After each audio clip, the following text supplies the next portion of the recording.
huge thanks to Storyblocks for sponsoring this video. This one thing will determine your success on Meta ads in 2025. AI is going to destroy this job. I have a huge prediction for Black Friday, Cyber Monday next year, and I've already confirmed with a number of big brands that they are also thinking this way. What's up, marketers? It is our annual predictions video. I've actually done this video every single year since I've started the channel. So today we're going to go through my top 5 predictions for performance marketing in 2025, and then we're going to look at the predictions that I've made the last 3 years and see if I got any of them right. So let's dive in. Number 1 is creative volume is going to be imperative to your success on Meta ads in 2025. So if you follow me on Instagram, then you already know this prediction. 2023, creative strategy was the buzz term. This year, it was creative diversity. Next year, I guarantee it's going to be creative volume. The premise here is simple. If you want to scale on Meta ads in 2025, then you're going to need a lot more volume and creative to do so. Now, there are a few reasons for this. Number 1,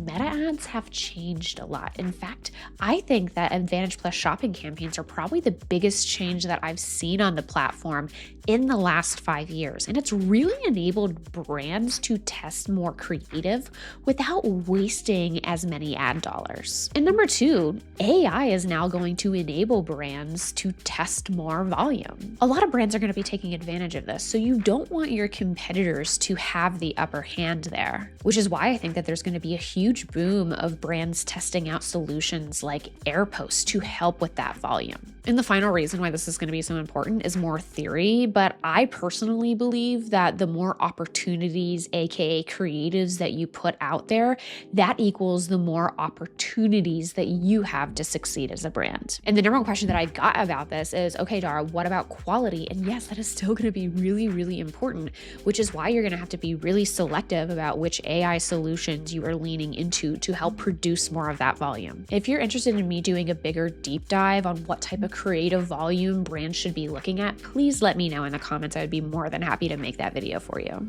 Prediction number 2, video editing and graphic design are going to be the next big thing impacted by AI. So in November, I actually traveled to LA to visit an AI production company. I'm going to have a video coming out about this soon. And the number one thing that I actually walked away from that experience was I believe that video editing and graphic design are probably going to be phased out within the next year or 2. My POV too on what AI is generally going to disrupt tends to follow this trajectory. What is first being outsourced overseas consistently? And one of the things that I saw a lot this year was a lot of brands and agencies were moving their independent contributor work like video editing and like graphic design overseas, where the costs just make a lot more sense for these people. Now, I want to be clear, I don't think that the actual production of the creative is quite there yet. I know everyone gets really excited about the AI deepfakes or the UGC solutions like ArcAds, and to be honest, I have a really hard time utilizing those platforms for candidly ethical reasons, but I also just don't think that they're going to be passable for many brands and the creative quality that they want to achieve. I'm actually way more impressed with AI's ability right now to do video editing and to do graphic design. And this is why I still think that solutions like Storyblocks, who have been a longtime partner of this channel, is still incredibly necessary for brands in 2025. So if you are a brand or an agency, you're going to need some sort of stock video solution. There's just no way around this. And I use Storyblocks with the brands that I work with because I find that it combines the best with UGC and other types of production that I am using to create meta ads creative. Storyblocks has a curated content library that has everything that you need in one place, with over 1 million 4K and HD footage, templates, music, sound effects, images, and more. My personal favorite that I've been testing out in some ad creative recently have been the green screen effect that they have in all different templates. One of my colleagues actually used one of these effects recently for an ad creative that ended up being one of our top performers during Black Friday, Cyber Monday, and we are absolutely iterating it for an evergreen version. The best thing about Storyblocks is anything you download is 100% royalty free,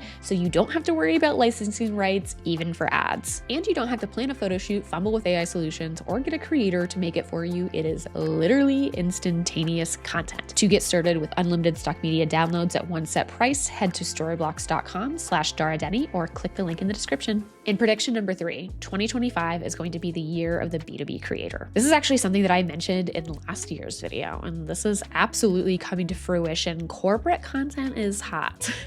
Everyone seems to be a LinkedIn influencer or trying to be one. And making content is oftentimes synonymous with the job, especially if you are at a director level or higher. And if you are a business owner, congratulations, you are a content creator too. It's so crazy. I actually paused multiple times this year and really thought back to just a few years ago when I first started making content on this channel. Nobody was sharing their stuff back then.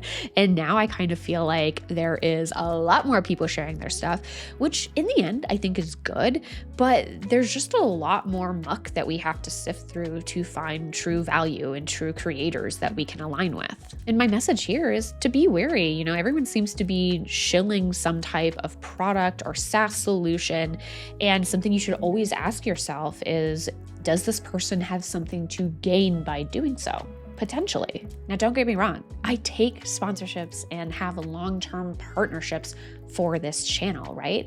I've been long-term partners of Motion, of Meta, of Particle, of Storyblocks, and these are relationships that I really, really value. But number one, I'm always going to disclose when I am working with a partner on content for you guys. And I'm also super, super selective. I actually just turned a pretty big deal down today with a very, very big brand because when I tested out the product, I knew you guys wouldn't like it. Which is why if I've ever said anything that you guys have found valuable, subscribing to this channel really, really does help me out a whole lot. I've got to hit 100K this year, you guys.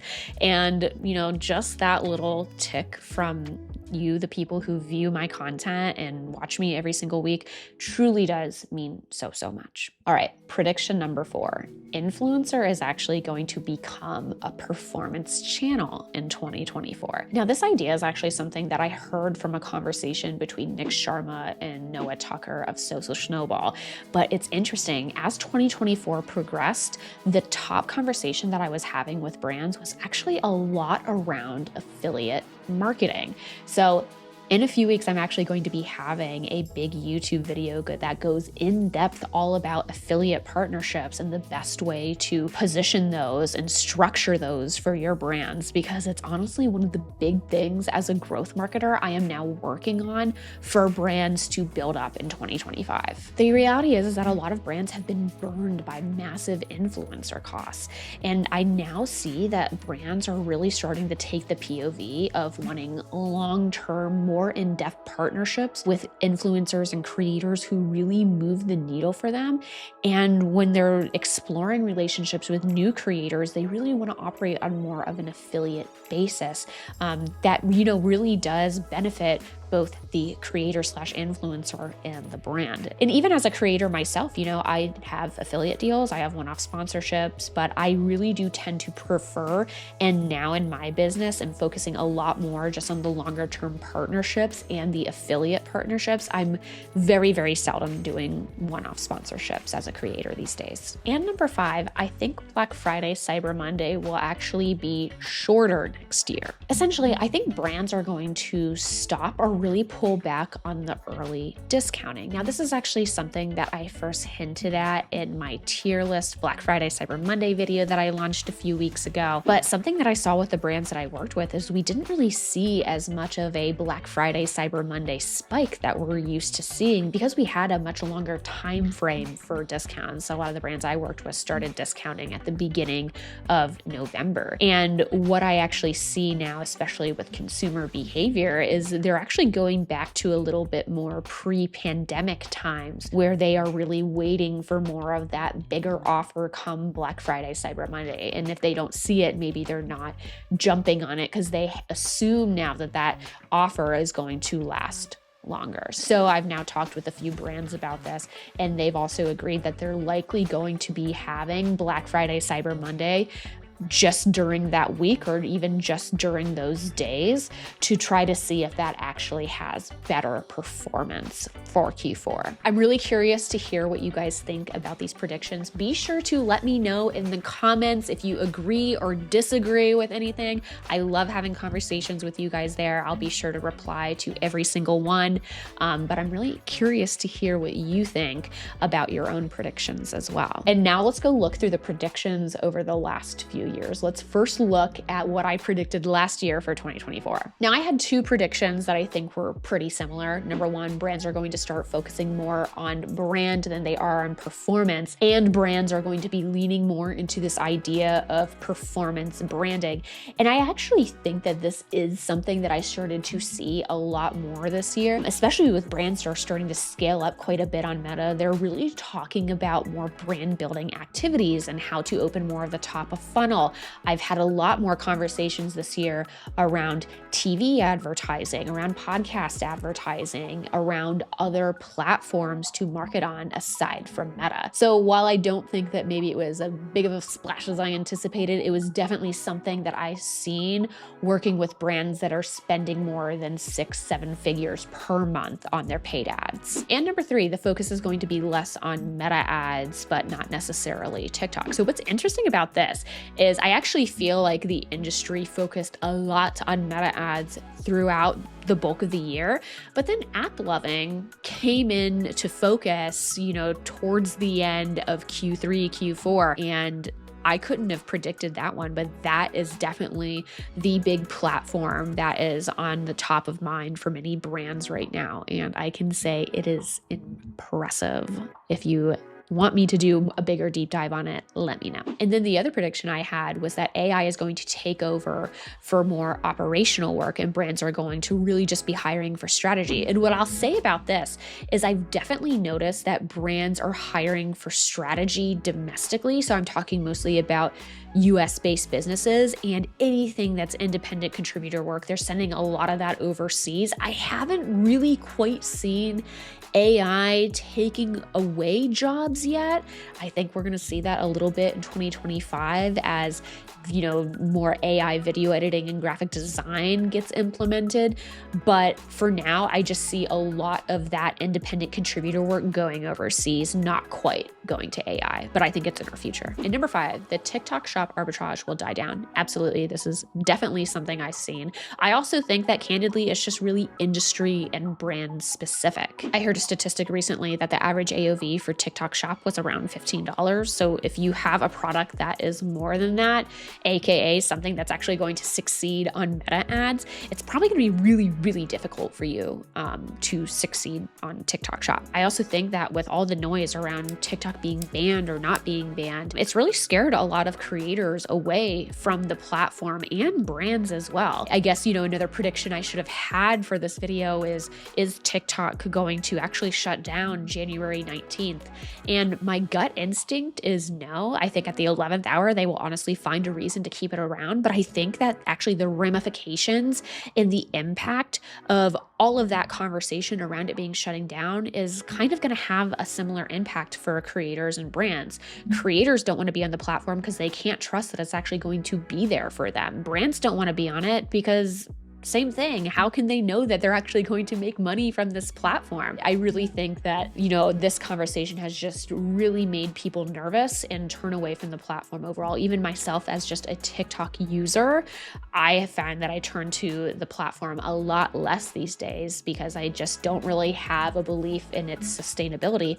And personally, as a creator, I have been focusing way more on Instagram this year than I have on TikTok, even though technically when I look at my number of followers, I have the most on TikTok, but candidly, TikTok just has not been performing well for organic creators at all this year. My numbers are way down and a lot higher on Reels and YouTube, as per usual. Another prediction I had was that creators were going to start making content directly on the platform, which would then enable brands to tap into it, to put ad spend behind it, a la TikTok shops.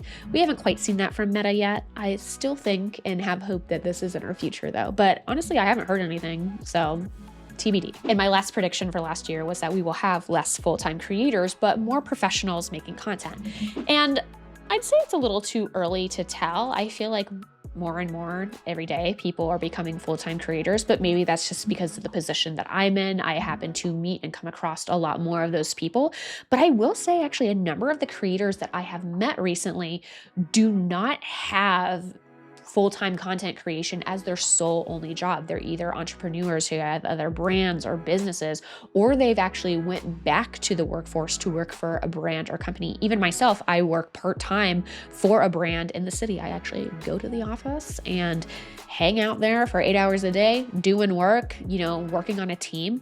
And I'd say, yeah, I definitely do feel like there's a sentiment from people that full-time content creation is not as stable. And I'd have to agree. Okay, now let's look at 2023. Let's see what I predicted. We'll see even more automation coming from Meta and Facebook ads. Absolutely. Targeting really ceases to be any type of conversation point in 2025 now. So yes, check mark. And number two, more agencies will close up shop. I actually found that more agencies shifted from being like paid ads or Facebook ads agencies to being more creative agencies. I definitely think that that's something that I just see a lot more of and has been more sustainable. I think it's actually probably way more sustainable for brands to supply volume for creatives and show value that way. But I'd say it's probably pretty hard for agencies who just do like Facebook ads media buying to survive. Another prediction I had that year was that typical growth agency structures will come to a halt and they will be like Facebook ads plus email, Facebook ads plus SEO. They'll be more growth agency focused. And I didn't really see that one. Not yet anyways. And number four, AI solutions will become a lot louder. Wow, check mark. Yes, I feel like I can't look at my phone or my laptop on any given day without some flashy new AI solution coming to save the day. So yes. I also have here that we will start using AI to respond to text messages and emails. What I will say is I could not have predicted that we would be using AI as therapists, but I'm kind of into it. I haven't quite tried it for myself, but I'm into it. And yes, that makes sense. And number five, the final prediction I had for this year was that Meta ads was going to continue to get better. And I'd say that this is actually pretty true. I'd say yes, on any given day, there are ups and downs in terms of performance, but I feel like actually Meta has really had the strength hold this year of being the default platform for growth marketers and media buyers, and things like Snapchat and TikTok ads have really fallen by the wayside. Okay, and last one, let's now look back at 2022. We'll go through this one really quickly. In order to be good at media buying, you're gonna have to be a good marketer. Yes, check mark. Yes. What I actually think is so funny is now it is so common to talk about like human desires and emotions and like any ad creative brainstorm, which like I really like and appreciate, but I just feel like the ante just keeps on getting higher and higher and higher. People are now like, formats aren't enough. You have to like really dig into like the human psychology of your customer. And it's like, yeah, you do. So like, this is a very obvious one, but I do think it's funny because like y'all just keep on getting smarter and smarter along with me. And I love it. Number two, Facebook will continue to automate itself and phase out certain targeting options. Yes, yes, yes. I feel like now there are some conversations that we just like don't even have about what media buying looked like 2-3 years ago, like ABO, CBO, who gives a shit. And then number three, TikTok will become even more important. And in 2022, the focus will be on figuring out how to make TikTok ads work. And I definitely think that was like a 2022 thing. But in 2023, like a lot of the percentage that was being spent on TikTok ads reduced and continued to reduce a whole lot more into 2024. And I don't think that we're going to see that resurgence in 2025 at all, especially with a potential ban looming on January 19th. And number four, brands are going to continue to partner with creatives to create ads and content for their brands.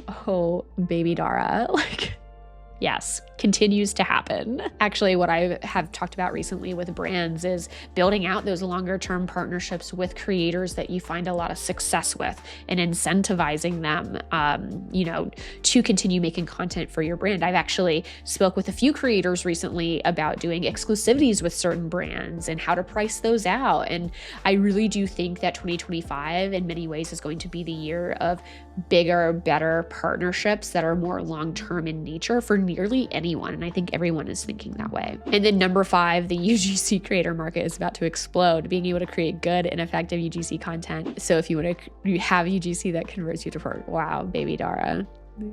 Yes. It was like we saw a huge yes for 2022 and beginning of 2023. And then the UGC market became too saturated. And don't get me wrong, like the brands that I work with still use UGC, and the content that is in our top performers generally is going to be a bulk of it UGC, especially for brands that are spending more than 7 figures per month. But I feel like a lot of the conversations now is actually around more image creative, and a lot of brands are, figuring out a lot of their messaging points using more of that image creative and then translating that to more of their creator content. Well, I hope you guys enjoyed that blast from the past and looking at some of my past predictions with me. Thank you so much for supporting me this year. It really, really means the world. Please let me know if there are any types of videos or topics that you want me to dive deep on in 2025. A big focus of mine moving into the new year is really to actually go back to basics and create a lot more of the in-depth tutorial-based content I know you guys love. So be sure to let me know what topics you want me to tackle, and I'll be sure to put it on my to-do list. All right, thank you so much, guys, and I hope you have an amazing end of the year. I'll see you soon. Bye.